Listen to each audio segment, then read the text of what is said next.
Alright, hello friends, welcome to ARS का YouTube channel. मेरा नाम है आयुष राठी और ये हमारा ट्रिक्स एंड चीट कोड्स का एक और नया एपिसोड है जिसमें मैं आपके सामने क्वेश्चंस लेने वाला हूँ जेईई मेन के प्रीवियस ईयर क्वेश्चंस, और उसमें हम लोग देखेंगे किस तरह से हम लोग ट्रिक्स एंड चीट कोड्स लगा सकते हैं, जाली जुगाड़ टेक्निक्स लगा सकते हैं क्वेश्चंस को सॉल्व करने के लिए। कई बार एग्जाम में सीधे तरीके से जब आपसे क्वेश्चन सॉल्व नहीं होते हैं तो आपको ऑल्टरनेटिव मेथड से क्वेश्चंस को अटेम्प्ट करना रहता है, ठीक है, ताकि आपके नंबर बढ़ सके। वही सारी चीज़ें हम लोग जो है इस पूरे के पूरे सीरीज में देखते हैं, ठीक है ना। तो जल्दी से वीडियो को लाइक करके चैनल को सब्सक्राइब करके एआरएस स्क्वाड का हिस्सा बन जाओ। उम्मीद करते हैं कि आपको ये वीडियो पसंद आएगी।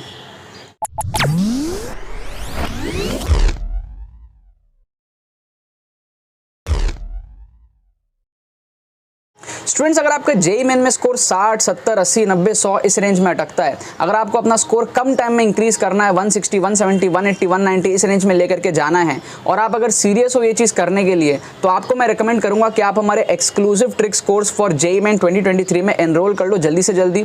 इससे क्या होगा, इस कोर्स के थ्रू आपको पूरा चीज़ समझाया जाएगा कि आप किस तरीके से साइंटिफिक स्टडी टेक्निक्स को यूज़ करके कम टाइम में अपने सिलेबस को कवर कर सकते हो, क्या लॉजिक बेस्ड कैलकुलेशंस हमारे पास में होते हैं जिससे कि अपना नंबर बढ़ा सकते हो, क्या हमारे पास में ट्रिक्स होते हैं, ट्रिक्स के एप्लीकेशंस पूरे लेटेस्ट पेपर्स में आपको दिखाए जाते हैं, ठीक है। लास्ट 1-2 साल के जितने भी पेपर्स हुए हैं उन सब में आपको दिखाया जाएगा किस तरीके से आपको ट्रिक्स का एप्लीकेशन करना है, किस तरीके से आप स्कोर को बूस्टअप कर सकते हो, ट्रिक्स के सारे थ्योरी, ट्रिक्स के सारे एप्लीकेशन, पूरा माइंडसेट डेवलपमेंट आपका इस कोर्स के थ्रू होता है, ठीक है ना। तो अगर आप ट्रिक्स एंड चीट कोड्स के एकदम नेक्स्ट लेवल को एक्सपीरियंस करना चाहते हो और अपने स्कोर को इंप्रूव करना चाहते हो तो ये कोर्स आपके लिए बहुत ज़्यादा रिकमेंडेड है। ऑलरेडी 250 से ज़्यादा स्टूडेंट्स इस कोर्स में एनरोल कर चुके हैं एंड तेजी से इसके अंदर में एनरोलमेंट बढ़ रही है। आप लोग जल्दी से इसके अंदर में एनरोल करके अपना फायदा उठा सकते हो। एनरोल करने का प्रोसेस बता देता हूं, डिस्क्रिप्शन में आपको लिंक दिया रहेगा, उस पर क्लिक करो, सारी डिटेल्स पढ़ो, फिर अपने डिटेल्स को फिल करके पेमेंट प्रोसेस को कंप्लीट करो एंड फिर रिलैक्स करो, आपको डिजिटली सारी चीजें सेंड कर दी जाएंगी। कोई अगर आपके मन में क्वेरीज रहता है तो आपको व्हाट्सअप लिंक भी डिस्क्रिप्शन में मिलेगा, उस पर क्लिक करके आप हमारी टीम को व्हाट्सअप कर सकते हो एंड जो भी आपके क्वेरीज है उसको पूछने के बाद में आप कोर्स में एनरोल कर सकते हो। बट जितने भी सीरियस एस्पिरेंट्स हैं, मेक श्योर करना कि आप इस कोर्स में एनरोल कर लो। तो देखो यहाँ पर मैंने आपके सामने दोबारा से 2 क्वेश्चन ले लिया है फिजिक्स का, ठीक है। पिछले वीडियो में मैंने आप लोगों को दिखाया कि किस तरीके से हम लोग ऑप्शंस को एलिमिनेट कर सकते हैं, है ना। ये हमारा पिछला वीडियो था। यहाँ पर आप लोगों में थोड़ा सा रिकॉल करा देता हूँ। यहाँ पे हमने 2 ऑप्शंस को एलिमिनेट करा था इस क्वेश्चन में भी, और यहाँ पर भी हमने 2 ऑप्शन को एलिमिनेट किया था। कुछ उसी तरीके की चीज मैं आपको इस वीडियो के अंदर में भी दिखाने वाला हूँ। यहाँ पर भी फिजिक्स का क्वेश्चन है, ये एक क्वेश्चन सामने आपके पास में और ये पीछे आपके पास में दूसरा क्वेश्चन है। इन दोनों में भी हम लोग देखेंगे किस तरीके से हम लोग ऑप्शंस को एलिमिनेट कर सकते हैं, इंटेलिजेंट गेसिंग किस तरीके से लगा सकते हैं, ठीक है। मैंने आप लोगों को लॉजिक समझाया था, दोबारा से बताता हूं, कई बार बता चुका हूं। सपोज कर लो आप दे रहे हो कोई भी एग्जाम, मान लो जेईई मेन का एग्जाम दे रहे हो, करंट पैटर्न के हिसाब से 300 नंबर का पेपर आता है। अब आपको let's say for example 150 marks चाहिए, ठीक है, मिनिमम आपको चाहिए 150 मार्क्स। सपोज कर लो आपका टारगेट है कि आपका एनआईटी में सिलेक्शन हो जाए। अब मान लो आपसे सिर्फ 100 नंबर का पेपर ही सॉल्व हुआ, ठीक है। तो बहुत सारे बच्चे यहाँ पे गलती क्या करते हैं, 100 नंबर पे छोड़ देते हैं पेपर, उसके आगे नहीं करते क्योंकि उनसे सॉल्व नहीं हो रहा होता है, क्योंकि उनके टीचर ने ना उनको समझाया होता है कि भाई नेगेटिव मार्किंग से दूर रहना, उनके पेरेंट्स ने उनको बताया होता है कि भाई नेगेटिव मार्किंग से दूर रहना। यार मेरी बात समझो, आप कितना ही भगवान से प्रार्थना कर लो, अगर 100 मार्क्स अटेम्प्ट करोगे तो 150 तो नहीं आएंगे ना। 150 अगर आपको लाना है तभी आप कॉलेज पहुंचोगे, एनआईटीज पहुंचोगे। तो अगर आपको 150 चाहिए तो उस केस में आपको अटेम्प्ट ज्यादा करने पड़ेंगे 150 से, है ना। और ऐसे सिचुएशन में तो आपको 230, 240 से भी ज्यादा अटेम्प्ट करने पड़ेंगे, क्योंकि अब आप इंटेलिजेंट गेसिंग की तरफ जा रहे हो तो हर क्वेश्चन सही भी नहीं होगा। प्रोबेबिलिटी और फील और मैथमेटिक्स को अगर आप समझते हो तो आपको यहां से समझ में आएगा कि अगर 150 नंबर आपको अचीव करने हैं और आपसे 100 मार्क्स का सॉल्व हुआ है, तो अब आपको जो बचे हुए 200 मार्क्स हैं पेपर में, 100 मार्क्स सॉल्व कर लिया, 200 मार्क्स बचे हुए हैं, उसमें जितना हो पाए उतना आपको अटेम्प्ट करना पड़ेगा। क्या आपको बात समझ में आ रही है? इंटेलिजेंट गेसिंग मतलब ऐसा नहीं कह रहा हूं कि अंधाधुन तुक्का आप मार कर लो, अंधाधुन करने की नहीं कह रहा हूं। इस तरीके से करो कि सपोज कर लो आप सपोज कर लो 30 क्वेश्चन अटेम्प्ट करते हो तो उसमें से आपके 15 गलत हो तो 15 सही भी हो जाएं, इस तरीके से आपको अटेम्प्ट करने हैं। क्या आपको बात समझ में आ रही है? तो जो 15 सही होंगे उसके कितने नंबर मिलेंगे, +60, और जो 15 गलत होंगे उसके कितने नंबर जाएंगे, -15। तो ओवरऑल क्या हुआ, +45 का क्या हो गया, बूस्ट हो गया। +45 का बूस्ट होते ही आपका 100 से स्कोर कितना हो गया, 145, 150 के रेंज में पहुंच गया ना। और 30 क्वेश्चन अटेम्प्ट करने के लिए कह रहा हूं मैं, मतलब सिर्फ 120 मार्क्स, अभी भी 80 मार्क्स बचा हुआ है पेपर में, समझ रहे हो। 100 कर लिया था, 200 बचे थे, 200 में से 200 का मतलब पता है कितना होता है, बहुत सारे क्वेश्चन होते हैं, है ना, 50 क्वेश्चन होते हैं। उस 50 में से सिर्फ 30 भी अगर आप कर दोगे तो भी 45 का मार्क्स का इंक्रीमेंट आपका हो सकता है, अगर आप उसमें से 50% सही कर दो तो। क्या आपको बात समझ में आ रही है? एक खतरनाक चीज़ है, इसको हल्के में मत लेना आप लोग, ये बहुत खतरनाक चीज़ है, ठीक है ना। तो इस तरीके से अगर आप लोग करते हो, ठीक है, इस तरीके से अगर आप लोग समझते हो चीज़ों को, तो आपको समझ में आएगा कि भाई आप 50% बस सही कर लो, ठीक है, 30 क्वेश्चन आपने अटेम्प्ट किया, मतलब 120 मार्क्स थे। 120 मार्क्स में से आप कितना ला रहे हो? 45 मार्क्स ला रहे हो। क्या आपको बात समझ में आ रही है? 120 में से आप 45 मार्क्स ला रहे हो सिर्फ इंटेलिजेंट गेसिंग करके और 50% सही करके। क्योंकि देखो 30 15 15 15 करेक्ट के 15 4 60 और 15 गलत के -15, 60 माइनस 45 मार्क्स। तो ये बहुत ही अच्छा स्कोर अगर आप तुक्के से इतना ले आ पा रहे हो तो। ठीक है, अब बस सवाल होता है कि सर ये तुक्के से लाएं कैसे, 50% सही करें कैसे? उसके लिए आपको ऑप्शंस को एलिमिनेट करना आना चाहिए। ठीक है, हो सकता है 15 ना हो, थोड़े से कम हो सकता है 15 से भी ज़्यादा हो जाए, डिपेंडिंग ऑन थोड़ा बहुत लक भी यहाँ पर काम करता है। लेकिन आपको मैं वर्स्ट केस सिनेरियो भी बता देता हूँ। वर्स्ट केस सिनेरियो समझ लो आप। वर्स्ट केस में आप बोलोगे कि सर 30 में ना बहुत बुरी किस्मत रही, बहुत दिमाग लगा लिया, फिर भी केवल 8 ही सही हुआ और 22 गलत हो गए। ये आपका मैं वर्स्ट केस सिनेरियो आपको बता रहा हूँ। क्या आपको बात समझ में आ रही है? वर्स्ट केस सिनेरियो मैं आपको यहाँ पर बता रहा हूँ। तो वर्स्ट केस सिनेरियो में क्या होगा? वर्स्ट केस सिनेरियो में नंबर से क्या होगा? 8 जो सही हुए हैं उसके 8 4 जा 32 आएंगे और जो 22 गलत हुए हैं उसके -22 होंगे। तो फिर भी 10 नंबर आपका बोनस हुआ, फिर भी 10 नंबर आपका बोनस हुआ। समझ रहे हो? वर्स्ट केस सिनेरियो, बहुत बुरी किस्मत होगी आपकी ना, तो 30 में से 8 सही हो गया अगर आप मेरे मेथड्स को फॉलो करोगे।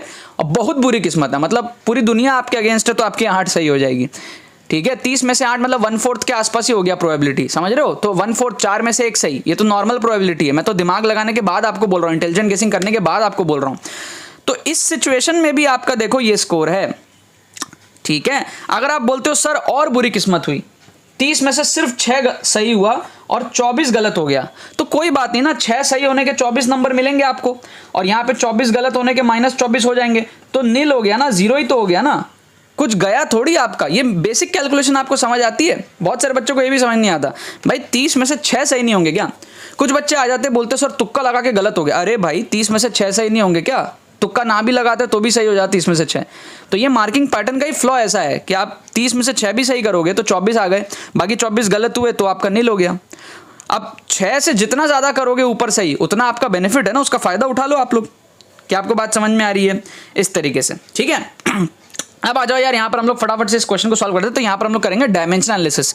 डायमेंशन मतलब क्या? हम लोग डायमेंशन देख लेंगे। हमको चाहिए क्या? देखो टाइम पीरियड चाहिए हमको। ठीक है, √r/g का डायमेंशन निकाल लो। तो √r/g मतलब r मतलब मीटर हो गया और g मतलब मीटर पर सेकंड स्क्वायर, तो meter per second square, meter meter cut गया, रूट सेकंड स्क्वायर आएगा सेकंड, तो ये टाइम पीरियड के बराबर हो गया सेकंड।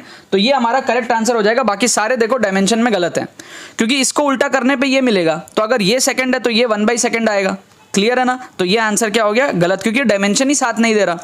यहाँ पे क्या r/g, r मतलब मीटर और g मतलब meter per second square, meter metre कटा सेकंड स्क्वायर आ गया। हमको तो सेकंड में चाहिए था, सेकंड स्क्वायर में आ गया, तो टाइम स्क्वायर हो गया, तो ये भी काट दो। फिर ये क्या है? g/r उल्टा हो गया इसका, तो ये 1 सेकंड स्क्वायर हो गया, तो ये भी डायमेंशन में गलत हो गया। तो तीनों डायमेंशन में गलत हो गए, एक सही हो गया। ठीक है, अब जो सीधे दिमाग वाले बच्चे होंगे ना, वो इस क्वेश्चन को सॉल्व करने लगेंगे। इसका सोल्यूशन बहुत लंबा है। ठीक है, या हो सकता है आप कर ही ना पाओ, आपने इतनी पढ़ाई नहीं करी है, लेकिन ये जो काम मैंने किया है ये तो आप कम पढ़ाई में भी कर सकते हो। 4 नंबर आपको मिले कि नहीं मिले, इसी को कहते हैं इंटेलिजेंट गेसिंग। कई बार आप इंटेलिजेंट गेसिंग जब करते हो तो 3 ऑप्शन एलिमिनेट हो जाते हैं। ठीक है ना? आपको क्या बात समझ में आ रही है? यस और नो? ठीक है, अच्छा अब देखो, अब हमारे पास में इस क्वेश्चन को देख लो। तो पिछले वीडियो में मैंने आपको बताया था कि भाई टीचर हमें जिन ऑप्शंस में कंफ्यूज कर रहा है, यहाँ पे 2 रेड में कंफ्यूज किया था, बोला था आपको 2 रेड में कंफ्यूज कर रहा है तो उसमें तुक्का लगाओ। तो सेम फंडा और भी बहुत सारे क्वेश्चंस में अप्लाई होता है। टीचर आपको जिन ऑप्शंस में कंफ्यूज कर रहा है ना, उसमें से आप तुक्का लगाओ। जैसे यहाँ पर आप देखोगे टीचर ने आपको 2 बार 8/5 ma² दिया है। कितने बार दिया? 2 बार 8/5 ma² दिया है। फिर आप ध्यान से देखोगे तो 2mb² 2 बार दिया। देखो 2mb² 2 बार दिया है। तो इस चीज को ध्यान में रखते हुए आपका जो बेस्ट तुक्का होगा वो होगा डी। क्यों? क्योंकि पहला वाला तो ऑड वन आउट एलिमिनेट कर दो, सिंपल सा है, mb² का टर्म ही नहीं है, तो इसको एलिमिनेट कर दो आप। देखो टीचर की साइकोलॉजी समझो, अपने दिमाग से मत समझो, ज़्यादा लॉजिक मत दिखाओ। टीचर के दिमाग में क्या चल रहा था वो सोचो। जब टीचर जिस भी टीचर ने क्वेश्चन बनाया, ऑप्शन बनाया, वो कैसे ऑप्शंस डाल रहा था उसके दिमाग की साइकोलॉजी से समझो, तो आपको समझ आएगा कि वो आपको ये जो 8/5 ma² है ना, इसमें कंफ्यूज कर रहा था। क्योंकि 2 बार उसने 8/5 दिया और 1 बार उसने 4/5 दिया। तो 2 बार 8/5 दिया तो वो आपको कहीं ना कहीं 8/5 ma² में कंफ्यूज करना चाह रहा है कि भाई ये वाला होगा या ये वाला होगा। फिर वो आपको 2 बार 2mb² दिया, यहाँ पर भी दिया, यहाँ पर भी दिया, तो वो आपको 2mb² में ना कंफ्यूज करना चाह रहा है कि भाई ये वाला होगा या ये वाला होगा। वेरी क्लियरली यहाँ पर mb² का टर्म ही नहीं है, काट दिया। इसको हटा दिया। 8/5 ma² स्पेसिफिकली हमको यहाँ पर 2 बार मिल रहा है, ठीक है। हालांकि आप बोल सकते हो कि सर हमें 4/5 ma² भी तो 2 बार मिल रहा है, यहाँ पे भी मिल रहा है, यहाँ पे भी मिल रहा है, बात आपकी सही है। लेकिन फिर भी अगर हम लोग दोनों चीज़ों को कंबाइन करें, 8/5 को भी कंबाइन करें और 2mb² को भी कंबाइन करें, तो ये भी एलिमिनेट हो जाएगा, ये भी एलिमिनेट हो जाएगा और ये भी एलिमिनेट हो जाएगा, ये बच जाएगा। क्यों? क्योंकि यहाँ पर दोनों चीज़ आ रही है, 8/5 ma² भी आ रही है और 2mb² भी आ रही है। तो जिन दो चीज़ों में हमें कंफ्यूज किया जा रहा था वो दोनों कहाँ पे उपलब्ध है? ऑप्शन डी में उपलब्ध है। तो तुक्का मारने का बेस्ट ऑप्शन कौन सा होगा? ऑप्शन डी होगा, ठीक है। मैं ये नहीं कह रहा हूँ कि आप इन मेथड्स को फॉलो करके हमेशा सही करोगे, बट मैं ये कह रहा हूँ कि इन मेथड्स को आप फॉलो करके 40 to 50% डेफिनेटली सही करोगे। अगर आप 30 क्वेश्चन अटेम्प्ट करते हो तो आप 12 से 15 डेफिनेटली सही करोगे।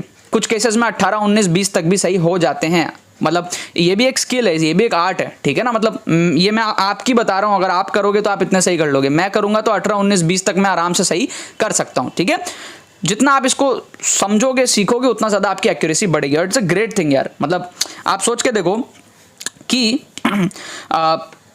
मतलब सपोज कर लो आप 10 क्वेश्चन अटेम्प्ट करते हो, ठीक है। 10 क्वेश्चन मतलब 40 मार्क्स आप अटेम्प्ट करते हो। 40 में से आपके 10 में से 5 सही होते हैं, 5 गलत होते हैं, ठीक है। 5 सही होने के कितने आए आपके? 20 नंबर आए। 5 गलत होने के कितने गए? -5 गए। तो मार्क्स कितना आया? +15। तो 40 नंबर अटेम्प्ट करने पे आपके 15 नंबर आ गए। समझ रहे हो आप बात? 40 नंबर अटेम्प्ट करने पे आपके कितने आ गए? 15 नंबर आ गए, ठीक है। तो 200 अटेम्प्ट करने पे कितने आने चाहिए इस रेशियो में? 200 अटेम्प्ट करने पे इस रेशियो में कितने आने चाहिए? 75। क्या आपको बात समझ में आ रही है? मतलब ये रेशियो आप समझ रहे हो? 40 अटेम्प्ट करने पे 15 नंबर आ गए, तो 200 अटेम्प्ट करने पे 75 आ जाएंगे, ठीक है। 280 अटेम्प्ट करने पे आप देखो कितने आ जाएंगे? 105 के करीब आ जाएंगे। और 300 अटेम्प्ट करने पे आपके लगभग 120 के करीब आ सकते हैं। क्या आपको बात समझ में आ रही है? वर्स्ट केस में 100 तो आ जाएंगे ना यार। अगर आप पूरा पेपर भी ऐसे अटेम्प्ट करते हो, 75 क्वेश्चन ऐसे अटेम्प्ट करते हो, तो आपके कट ऑफ तक तो आप पहुंच जाओगे। क्या आपको बात समझ में आ रही है? बट वो चीज़ आपको करनी नहीं है। करना क्या है सर? जितने क्वेश्चन आपसे सॉल्व हो रहे हैं उनको तो पहले कर लो, डन कर लो। अगर आपसे 100 नंबर सॉल्वर कर लो, फिर जो बचे हुए क्वेश्चन है ना, उसमें ये सब चीज़ अप्लाई करो, तो एक्यूरेसी अच्छी रहेगी। तब आप ये जो 120 आपको दिख रहा है ना, ये आपका 180 तक पहुंचेगा, ठीक है ना। क्योंकि शुरू में आपने वो क्वेश्चन निपटा लिए जो आपसे सॉल्व हो रहे थे। जो सॉल्व हो रहे हैं उनको कर लो, फिर जो बचे हुए हैं उनके लिए आप ये मेथड्स को अप्लाई कर सकते हो, ठीक है। अभी तक जितने भी बातें मैंने इस वीडियो में बताया, अगर आपको डीपली समझ में आ रहा है तो मैं आपको जरूर रेकमेंड करूंगा, डिस्क्रिप्शन में प्लेलिस्ट का लिंक दिया हुआ है, जाकर के बाकी एपिसोड्स भी देखो। और एक्सक्लूसिव पेड कोर्स में आना है तो उसमें भी आ जाओ। नेक्स्ट लेवल चीजें आपको बताई जाएंगी और लेटेस्ट पेपर सारे के सारे कवर हो जाएंगे और बहुत डीप लेवल में माइंडसेट डेवलपमेंट होगा आपका। लॉजिक बेस्ड कैलकुलेशन सारे समझाए जाएंगे, आपको साइंटिफिक स्टडी टेक्निक्स बताया जाएगा, किस तरीके से आप लोग कम टाइम में जेईई मेन में झंडे गाड़ सकते हो। उसके भी सारी डिटेल्स आपको जो है डिस्क्रिप्शन में दी हुई होंगी, ठीक है ना। बाकी तो बस यही बात है। तो यार आई होप आपको ट्रिक्स एंड चीट कोड्स की वीडियो पसंद आई होगी। अगर आपको ये वीडियो पसंद है तो वीडियो को लाइक करना मत भूलना और शेयर करना मत भूलना अपने बाकी सारे फ्रेंड्स के साथ में, ताकि वो भी इस प्लेटफॉर्म का मजा उठा सके। बाकी तो बस बहुत बहुत धन्यवाद मेरे साथ जुड़ने के लिए। बने रहिए यार।